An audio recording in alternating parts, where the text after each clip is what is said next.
안녕하십니까. 오늘 사회를 맡은 동해면 주민자치회 사무국장 유성관입니다. 인사 올리겠습니다.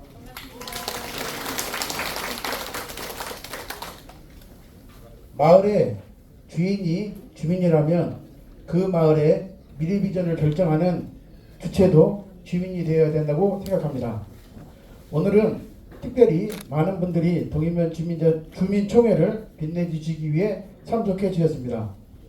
먼저 본식에 앞서 충북도립대학교 김묘순 교수님의 정지영 문학과 동해면의 인연이라는 주제로 초청 강연이 있겠습니다. 큰 박수로 맞이해 주시기 바랍니다.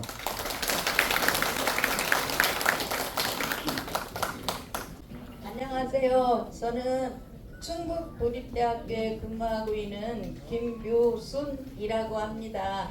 저를 이렇게 초청해 주시고 이렇게 여러분들이 아름다운 모습을 보게 되니 정말 반갑고 감동이 많이 오고 있어요. 여러분들 감사합니다. 제가 이제 정지용 하시면 다들 알고 계시죠? 혹시 정지용 모르시는 분 계세요? 그봐요. 다 문화인이셔서 정지용을 모르는 분이 한 분도 안 계세요. 그런데 정지용 선생님이 참 희한하게 동이면하고 인연을 굉장히 많이 맺고 계세요.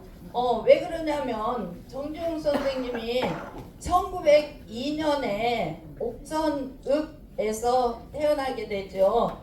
근데 그 꾀꼬리 지역이 그 전에는 동이면이었었대요. 48년 이전에. 자, 그거부터 태어나면서부터 이제 동이면과 인연을 맺게 되어요. 먼저 정지용 선생님의 생애에 대해서 이야기해 보도록 할게요. 정지용 선생님은 지금 이분이 정지용 선생님이세요. 그리고 이분이 동갑나기 송재숙 선생님이고요. 부인이에요. 그리고 이분은 장남 정구관 선생님. 그리고 이분은 참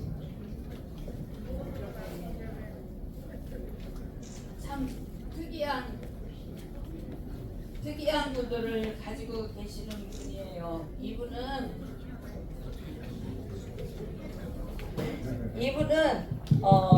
이북에 사시던 정구인 선생님이에요. 안 나와.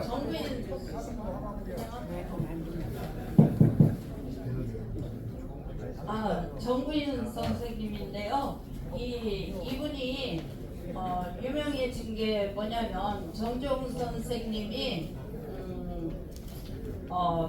그 1950년 음력 7월 금운기에 행방불명 되셨어요. 그러니까 이 구이하고 둘이서 정재용 선생님을 찾아 나섰어요. 그랬는데 이 부익은 행방불명됐어요. 지금도 어떻게 됐는지 몰라요. 실제도 못 찾고. 근데 부이는 북한에서 굉장히 그 김일성이가 김일성이가 생일상을 차려줄 정도로 그렇게 대우를 받던 분이에요. 그 나중에 이제 이 딸 부인 구원 구인 구관 2020년에 누가 이 사람을 그 남북 이산 가족 찾기에서 서로 만나게 되죠. 이 사람을 만났어요.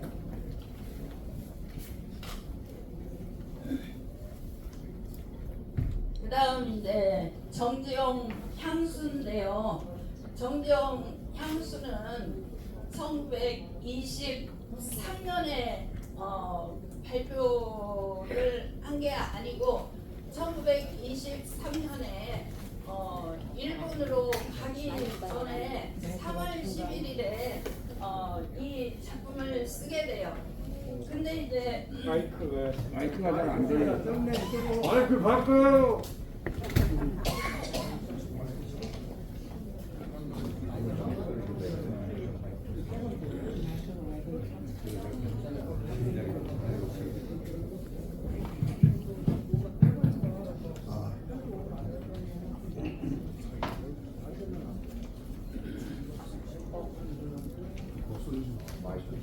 그게요?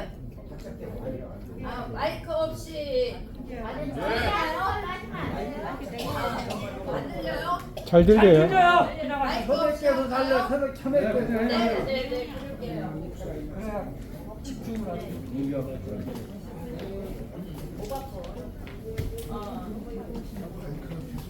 정용 선생님이 이런 향수를 쓰셨죠. 그런데 이제 이 향수를 보기 전에 이 정용 시리, 수주의 시리,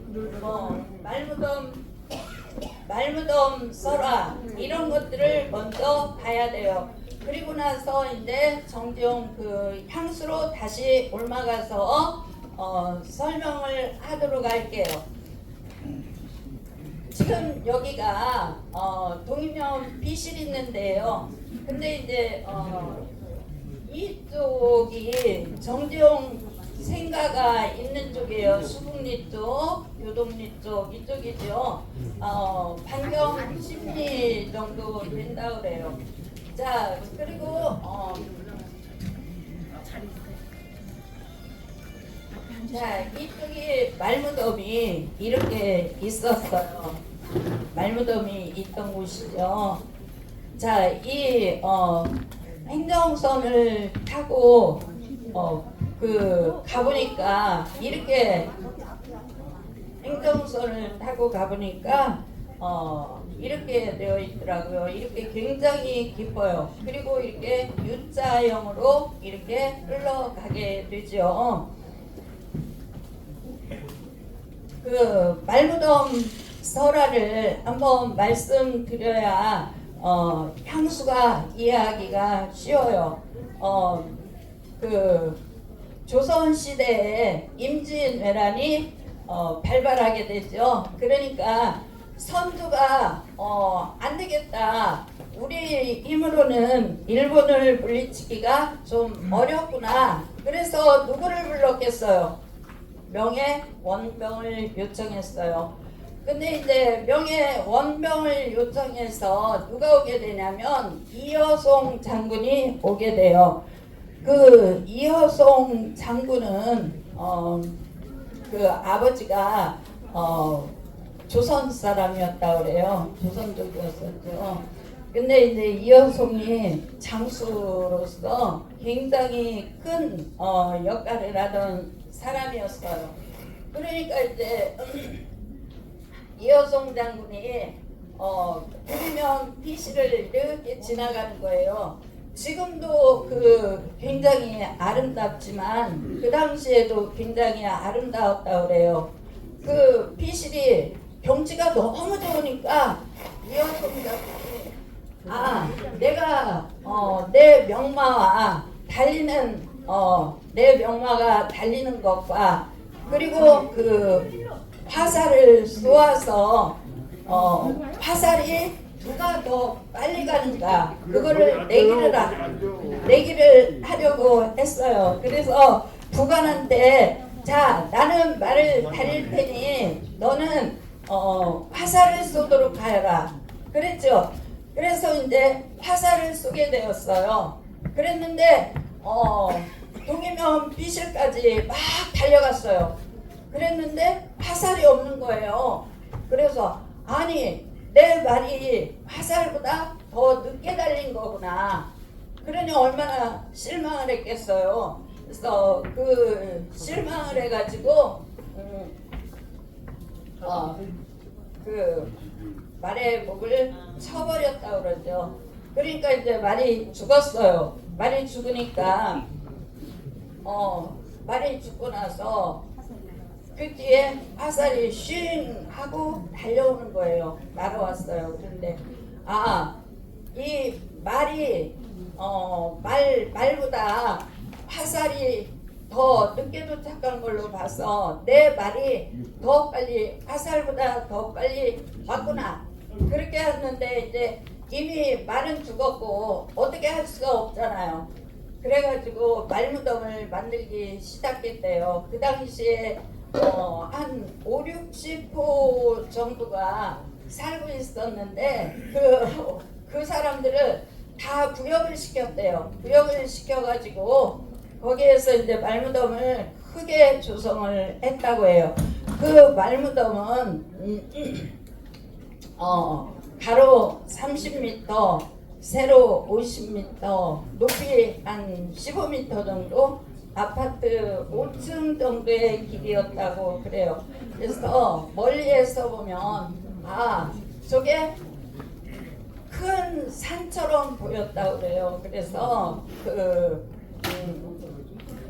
조기복지 같은 경우에 그 말무덤이 있던 곳은 선도의 땅이었었고 그곳에서 그분들은 어렸을 때 돌멩이를 던지면서 놀았다 이렇게 이야기를 하죠.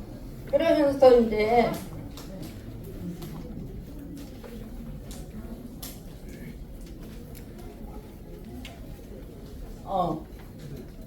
거기에서 그렇게 놀면서 자랐는데 1970년에 대청댐이 건설되면서 문화재를 한다고 막 파헤쳤대요.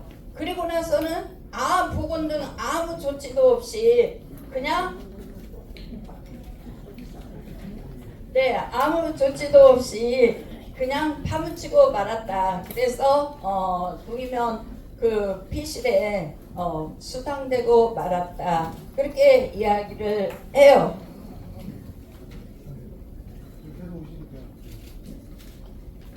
자, 그러면 그 향수와 동이면의 이 말무덤 설화는 어떻게 관련이 있느냐? 자, 넓은 멀 동쪽 끝으로 옛 이야기 지질되는 실개천이 휘돌아 나가고, 그렇죠? 자, 넓은 멀 동쪽, 그러니까 정지용 생화에서 봤을 때 동이면 피실은 동쪽에 있는 거예요. 자, 그리고 그 실개천이 휘돌아 나가는데 어떤 식으로 휘돌아 나가냐면 이렇게 U자형으로 휘돌아 나가요. 이렇게 U자형으로, 저기처럼 이렇게 U자형으로 이렇게 휘돌아 나가죠.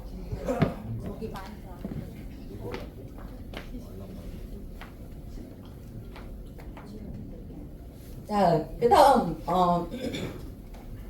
빈밭에 밤바람 소리, 말을 달리고, 자, 이 여성이 말을 달리던 모습을 저렇게 빈밭에 밤바람 소리, 말을 달리고, 그 다음에 파란 하늘빛이 그리워서 되는 대로 쏜 화살을 찾으러, 자, 화살을 부관이 쏜 화살을 찾으려고 그렇게 갔던 이야기, 이런 것들을 이야기를 해놓고 있죠. 그 다음 전설 바다에 춤추는 밤물결 같은, 자, 전설, 지금 설화 중에 전설은 항상 증거물이 있어야 되는데 증거물이 없어져 버렸어요. 그런데 이제 전설 바다에 춤추는 밤물결 같은 사철 발벗은 아내가 따가운 햇살을 쥐고 이삭 죽던 곳, 그리고 알 수도 없는 모래성으로 발을 옮기고, 자, 그 이여송이가 말무덤을 부역을 통해서 만들어 놓고 오랫동안 전쟁을 나가지 못하고 그곳에서 오랫동안 슬퍼했다고 그래요. 자, 그러면서 서리까마귀 우드짓고 지나가는 초라한 지붕. 자, 서리까마귀는 어느 때 와요? 초상이 나거나 불길할 때 와서 이렇게 빙빙 돌고 그러죠. 그런 것들을 이렇게 이야기해 놨다. 자, 어쨌거나 정재홍 선생님은 그 유소년기적 언어들, 그 유소년기에 들었던 이야기들 이러한 것들을 여기에 이렇게 적어놓고 있죠.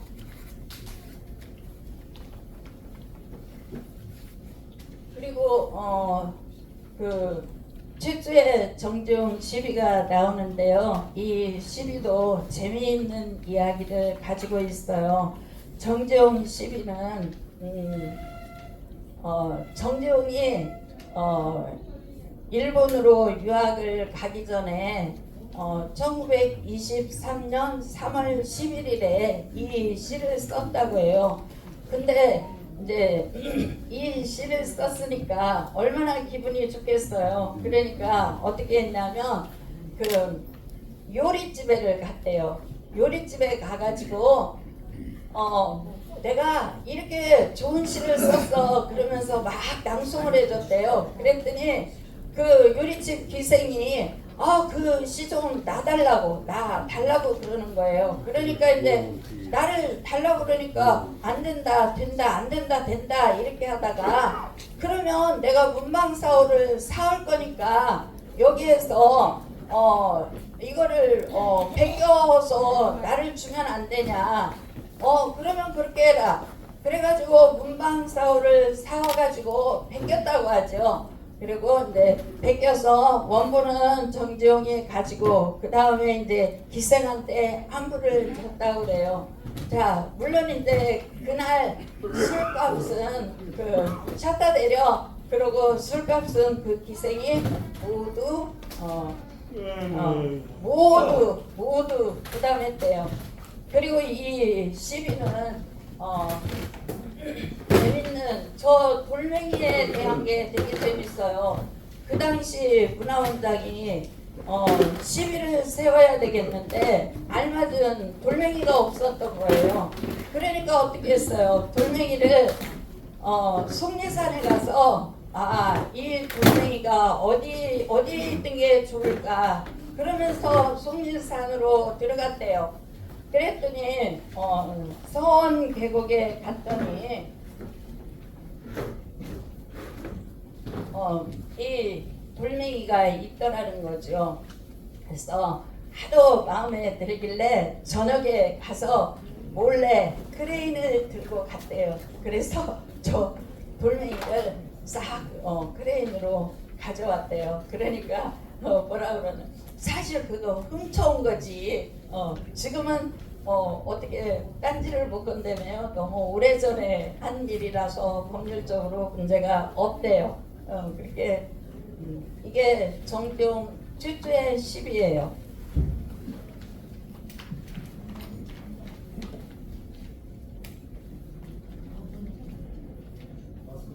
그 다음인데 그 정지용과 향수에 관해서 말씀을 드렸고요. 그 다음 이제 두 번째 정지용의 일갓집에 대해서 말씀을 드리려고 해요. 정지용의 그 어머니는 정지용 어머니는 동이면 세살리 614번지에서 태어났다고 그러죠. 그런데 이제 그 남자가 아니고 여자라서 여기에 보면 태국 연예인 이렇게 정태국 씨만 쓰여 있어요. 그 정지용 애가집이 여기인데 그 이 광자 석자 쓰시는 분 구술을 들어보면 이 당시에 우리는 정지용을 이야기하는 걸 쉬쉬했다. 그리고 아무도 모르게 했다. 그리고 이 정지용과 관련된 이 페이지를 하얀 종이로 딱 붙여놨었다. 그래서 우리도 몰랐었다. 정지용이 우리 친척인 줄을 몰랐었다.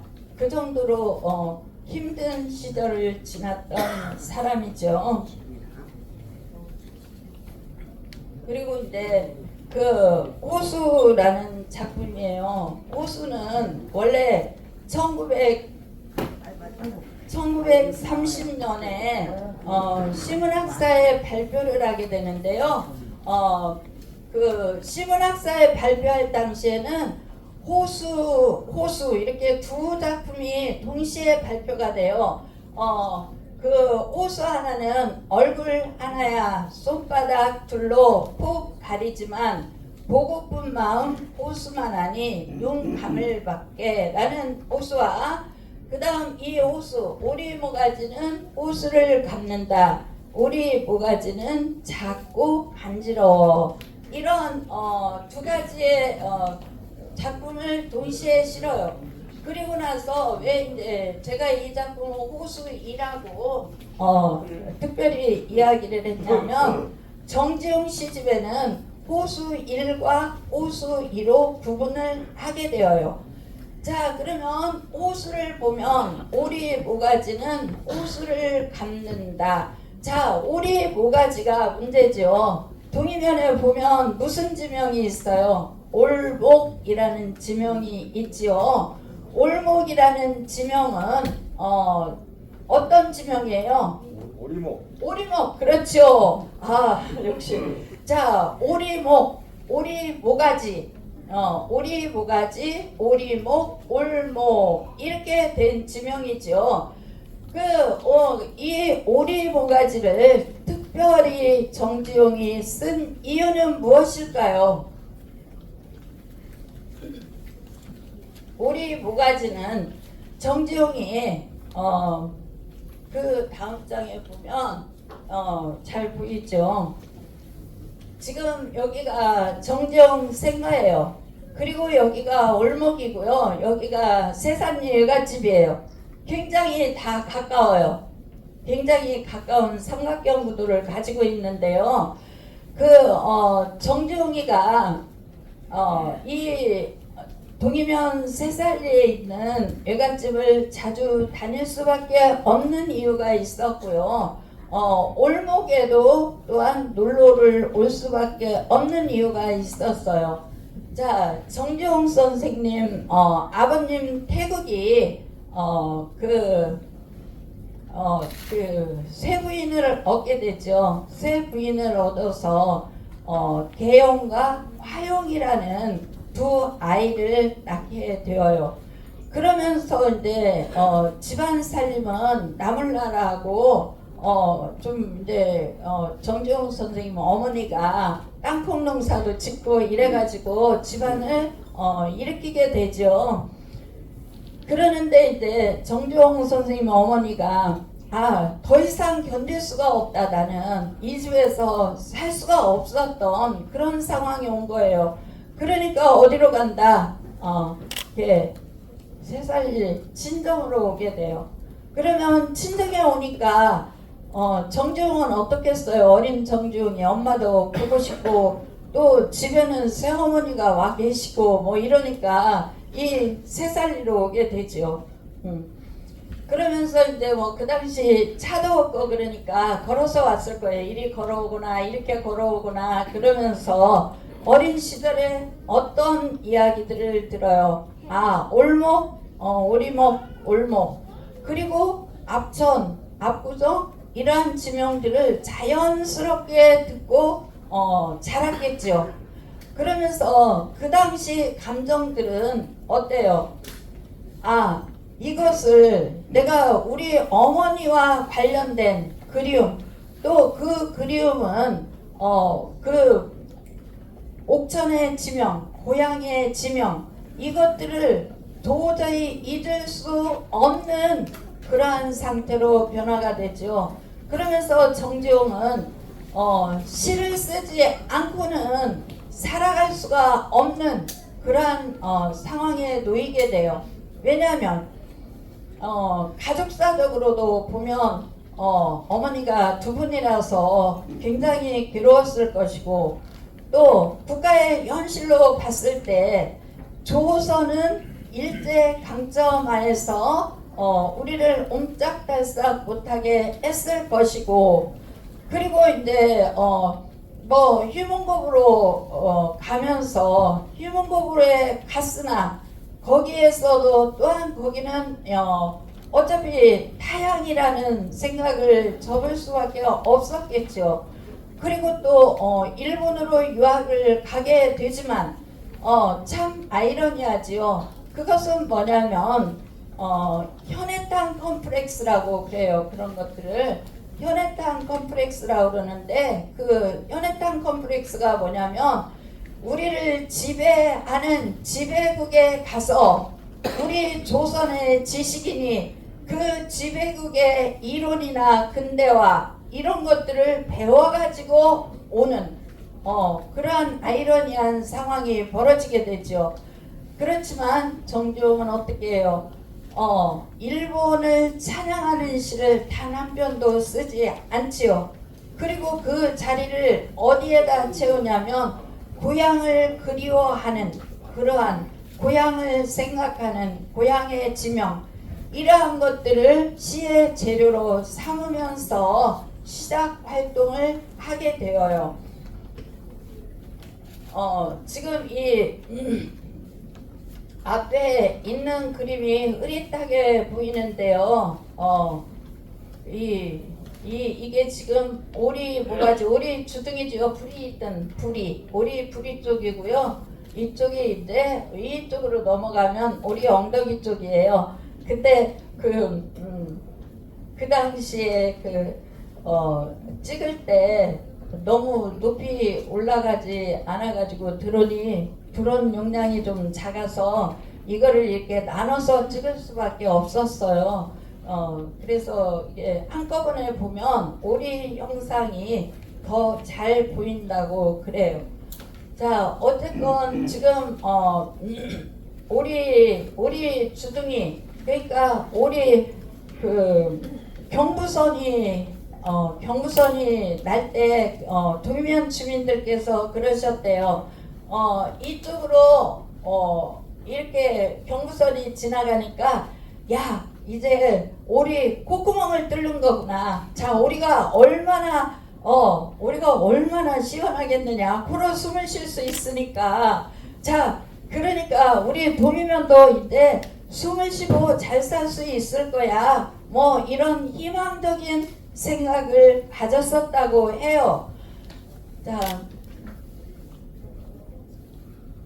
그 다음 이제 보면 오리와 관련된 여러 가지 이야기들이 있죠. 참 희한해요. 동해면은 이 압구정, 오리의 앞자 쓰죠. 그리고 구자는 입구자를 쓴다고도 하고, 비둘기 구자, 이런 구자를 쓴다고도 해요. 자, 그리고 압촌이라고 시내버스 정류장에는 압촌이라고 이렇게 정리가 되어 있었어요. 압촌. 그리고 이렇게 이쪽으로 가면 용복 이렇게 되어 있어요. 어쨌든 다 이것들이 오리와 관련된 이야기들이에요. 그리고 압구정이라는 정자가 있었다고 그래요. 그 정자는 고려 시대에 그 정계를 논의하고 학문을 연구하고 그러던 곳이었대요. 근데 어느 해에 홍수가 나서 떠내려갔는데 아직까지 복원을 못했다, 그렇게 말씀하시더라고요. 자, 그 다음은 이제 정종 선생님이 이렇게 고향의 오리, 고향의 압촌, 고향의 압구정, 이 오리 모가지, 올목, 이러한 것들을 이 유소년기에 그런 생각들을 계속 가지고 계셨어요. 자, 그런데 정종 선생님이 1923년에 일본의 도시샤 대학으로 유학을 가니까 이게 운명의 장난인지 아니면 필연인지 우연인지 모르겠어요. 자, 압천이라는 이 냇물이 도시샤 대학 앞으로 흘러요. 굉장히 상당히 긴 압천인데요. 자, 이 압천을 따라서 올라가면 비예산 또는 희예산, 그렇게 이야기를 하는 곳이 있어요. 근데 그 곳에 지금 케이블카가 놓여 있죠. 케이블카가 놓여 있는데 조선인의 비예요. 이것도 그때 조선인들이 모두 뭐를 갖겠어요? 조선인들은 일본에 뭐하러 갔어요? 그렇죠. 일하러 갔어요. 강제노역을 하러 갔어요. 그랬는데 이분들도 이 케이블카를 공사하는데 조선인들이 모두 다 동원되어서 이 케이블카를 놓게 되었어요. 제가 실제로 가보니까요. 이 비해산이 경사도가 한 45도 돼요.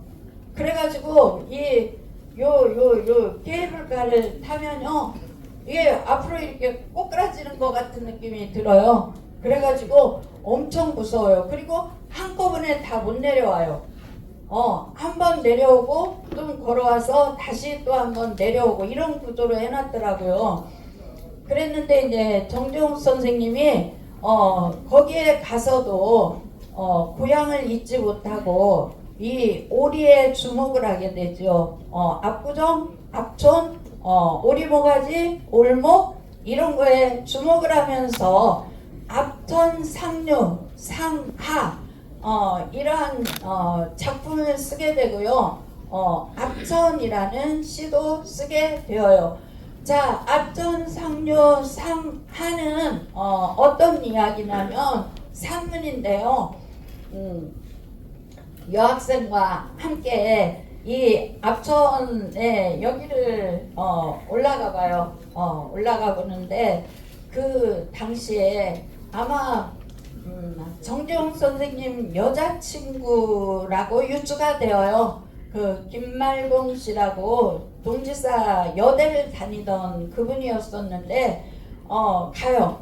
갔는데 조선인 노동자들이 쭉 있는 거예요. 그러면서 그 아저씨들이 우리는 조선에서 공부를 하러 왔다 그랬더니 그래서 그분들이 아랫목으로 앉혀주는 거예요. 아랫목으로 앉혀주면서 이 산에서 고사리가 많이 나와요. 산나물도 많이 나오고 그랬는데 그 고사리 산나물 이래가지고 그 집밥을 차려서 주더라는 거예요. 그러면서 자네는 어디서 왔는가? 그러면 충청북도 옥천군 어디에서 왔습니다. 이렇게 아주 무릎을 꿇고 이야기를 잘 하고 성대의 대접을 받고 왔다.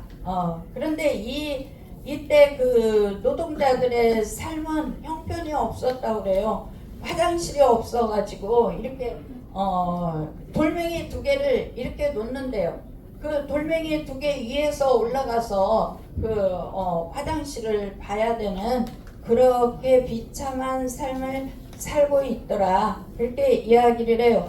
그러니까 정재홍은 아무래도 조선의 지식인이었겠죠. 그 지식인이 본 조선인 노동자들의 모습 그런 것들을 보고 얼마나 비애감을 느꼈겠어요. 그리고 또한 가정 형편도 굉장히 그 당시 아버지 때문에 엄청 힘들어하고 있을 때였거든요. 그러면서 이제 여기가 정재홍 선생님 하숙집이 있었던 압천 중류예요. 이 압천도 우리 압자 쓴다고 그랬죠. 자, 압천 중류에서 하숙을 하였어요. 그러면서 이제 압천이라는 시를 쓰게 되죠. 자, 그리고 여러분들이 잘 알고 있는 압천에 있는 카페 프랑스라는 곳이에요. 근데 그 카페 프랑스라는 곳이 제가 2006년에 갔을 때는 그 당시에 할머니가 살아계셨어요. 그래서 저는 그때 연세대학교 교환학생하고 같이 갔었는데 그분이 이제 정재홍 선생님을 아느냐 그랬더니 그 할머니가 굉장히 반가워하셔요. 안다고 내가 그 키가 조그만하고 어깨 동무하고 술을 잘 마시고 그렇게 매일 왔었다. 내가 잘한다. 그렇게 이야기를 해요. 그래서 그곳이 카페 프랑스의 모태가 된 곳이로구나 그렇게 알고 왔어요. 그랬는데 그 다음에 2007년에 다시 갔어요. 그랬더니 그 할머니가 돌아가시고 근데 며느리가 하고 있더라고요. 근데 며느리는 잘 모르고 그리고 이제 지금 현재 올해 가봤더니 올해는 더 많이 변해 있어요. 그 2006년에 갔을 때는 정지용 선생님이 드나들었을 때 있을 법한 벽난로가 이렇게 그을른 모습 이런 것들까지 다 있었거든요. 근데 지금은 그런 것은 볼 수가 없었습니다. 자, 그리고 앞전에서 정지용이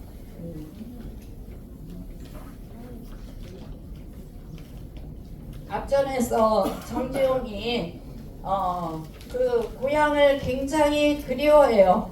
그 고향 중에서도 희한하게 동이면을 그리워해요. 구읍을 그리워한 게 아니에요. 신기하게 동이면을 그리워해요. 봐보세요.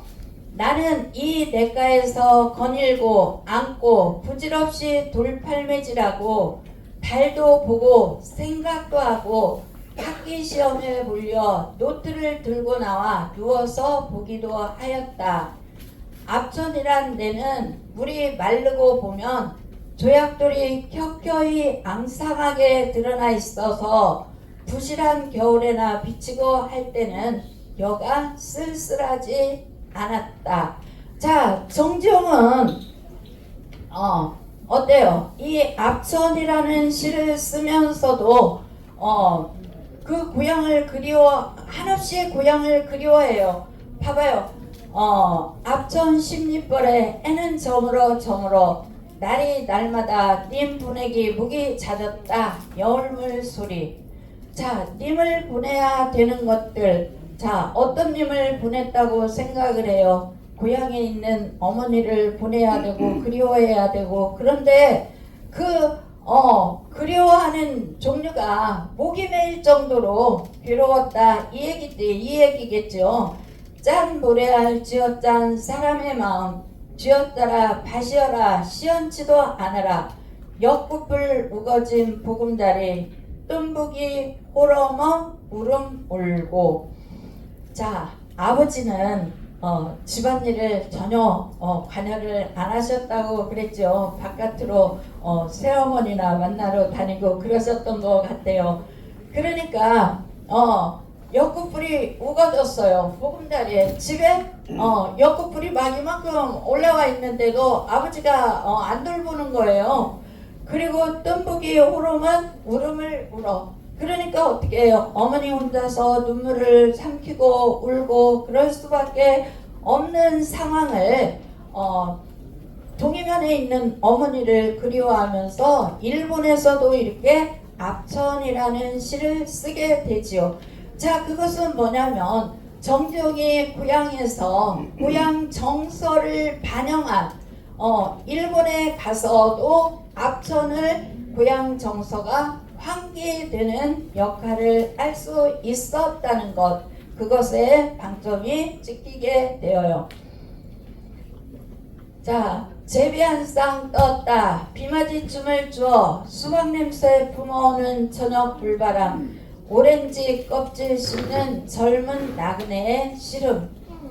자, 봐봐요. 오렌지는 오늘 모두 노란 마스크를 써서 참 제가 언젠가 정지용 작품에서 노란색과 관련된 이러한 논문들을 다시 써서 동이면에 노란 것과 연결을 시켜줘야 되겠구나. 그러니까 그러한 작품에서도 제가 작년에 쓴 건 이제 빨강과 파랑에 대해서 썼는데요. 빨강과 파랑은 실제로 빨갛다 파랗다 색상을 직접 이야기를 해요. 그런데 노랑은 그렇지 않아요. 사물을 비유를 해요. 자, 여기서처럼 어떻게 되어요? 여기서처럼 오렌지 껍질 노랗지요. 이런 식으로 사물을 이야기를 하더라고요.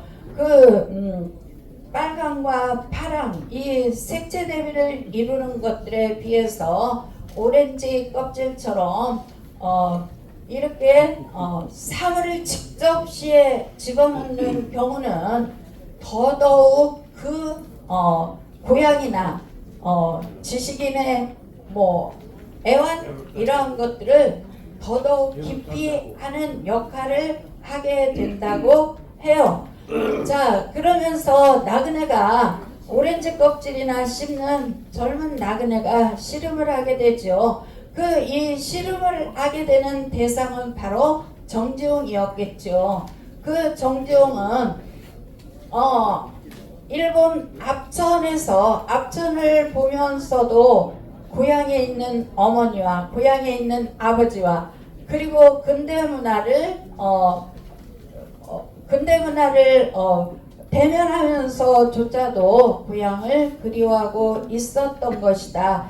그리고 동해면에 있었던 압구정이나 압천 또 향수 또 그리고 올목 이러한 것들을 계속 생각하고 있으면서 일본에 가서까지도 그러한 정서들을 잊지 않고 환기하고 있었던 것으로 보입니다.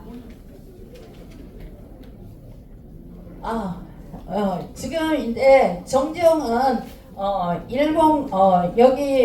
일본에 가서도 계셨지만 정지용은 동이면과 굉장히 여러 가지 인연을 맺고 있어요. 첫째로 동이면 어디가 있어요? 동이면에서 태어났잖아요. 아버지랑 그쪽에서 태어났죠. 그 다음에는 내려와서 어때요? 향수 말무덤이 동이면 피실에 있어요. 그리고 조금 더 오면 정지용 선친 묘소들이 동이면 살골에 전부 있어요. 동이면 살골에 있습니다. 자, 그리고 더 내려와서 보면 여기 올목이 있죠. 올목이 호수 위에 가장 좋은 그러한 것들로 작용될 것이고요. 그 다음에 이제 어디로 가게 돼요? 동이면에 유갓집이 있게 됩니다. 그래서 정지용과 관련된 동이면과의 인연은 어떻게 해서 잊혀질 수도 없겠고 또 없앨 수도 없는 아주 끈끈한 그리고 이러한 것들을 맺고 있죠. 정말 대한민국의 최고의 시인이라고 하는 정지용이 이렇게 동이면을 이야기해 준 것들, 동이면을 그리워할 수밖에 없었던 것들, 자, 이러한 여러 군데들을 여러분들은 문화 콘텐츠를 이용해서 잘 살 수 있을 것이라고 생각합니다. 왜냐하면 옥천은 정지용 하나면, 정지용이라는 컨셉 하나면 먹고 살 수 있다, 충분하다, 그렇게들 이야기를 하고 저도 그렇게 믿고 있습니다. 자, 이렇게 제가 여러 가지 연구를 할 수 있었던 것들은 이렇게 구술을 해주신 분들과 그리고 여기에 여러분들이 다 나와 있죠. 저 혼자 논문을 쓰고 생각하고 그런 것은 아닙니다. 여러분들이 함께 써주시고 함께 노력해 주셔서 제가 정리만 했을 뿐이라는 생각입니다. 이렇게 좋은 자리에 저를 초대해 주셔서 감사합니다. 고맙습니다. 오늘 강연해 주신 김묘승 교수님께 다시 한번 큰 박수 부탁드리겠습니다.